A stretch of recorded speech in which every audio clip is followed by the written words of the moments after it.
Hi there, I'm Alex Blinsky. I'm the founder of Prepare to Serve, and I am excited to share some crazy and spiritual and funny experiences from the Oregon Salem mission, so I hope you enjoy.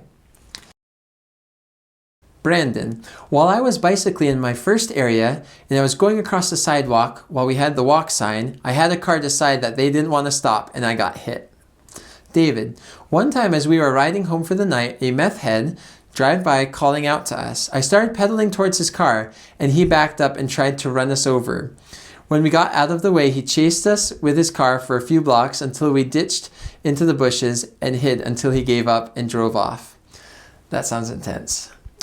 Emily, my companion and I were walking one night in the new area, knocking doors because we had nothing to work with when we came into the area. It was winter, so it got dark really early. We looked both ways to cross the street, and there were no cars, so we proceeded, only to have a car come out of nowhere speeding towards us. We booked it across that street, and were so grateful to be safe. However, when we finished on that side of the street, we went to cross again, and the same thing happened. And it was the same car. We decided we probably should get in our car and drive somewhere else to be safe. Brandon.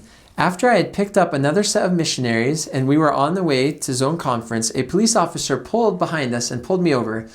We waited for a while and had no idea why I'd been pulled over. The officer eventually walked up and told me that my car didn't have any insurance, and I had to awkwardly explain that it wasn't my car and that it was owned by our church. It was all around awkward. David.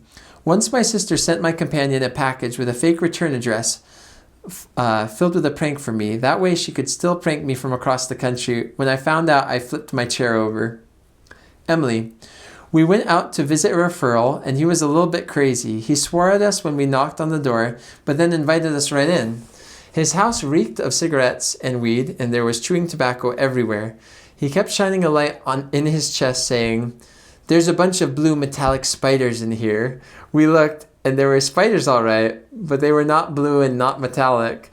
When we started teaching him about Joseph Smith, he said, "Oh, Joe, yeah, there was a guy named Joe next to me in the mental hospital. He never slept." We quickly decided to get out of there, so we asked if it was all right if we said a prayer. He said, "Oh yeah, of course. I won't listen." And he turned around. Needless to say, we didn't go back. Brandon. I had the opportunity to give a blessing to another missionary, and it just really influenced me. That missionary and I are still very close. Emily. My companion and I were teaching a woman who was a referral from other missionaries, and in the middle of the lesson her husband walked in. He was so excited to see us and had so many questions. As we taught him the message of the restoration, he was beaming. The Spirit was almost tangible. He agreed to offer the closing prayer, and it was the most powerful prayer I have ever heard. He talked to Heavenly Father about how when we walked into his house and were there, the Spirit was like a bomb, and he never wanted it to leave. He said there was a light he hasn't seen before. By the end of the prayer, my companion and I were both in tears. Well, I hope you enjoyed those experiences from the Oregon Salem Mission. If you are a return missionary from the Salem Mission and are willing to share your stories and insights, if you could go to preparetoserve.com and /survey and fill in that Google Doc, that'd be awesome.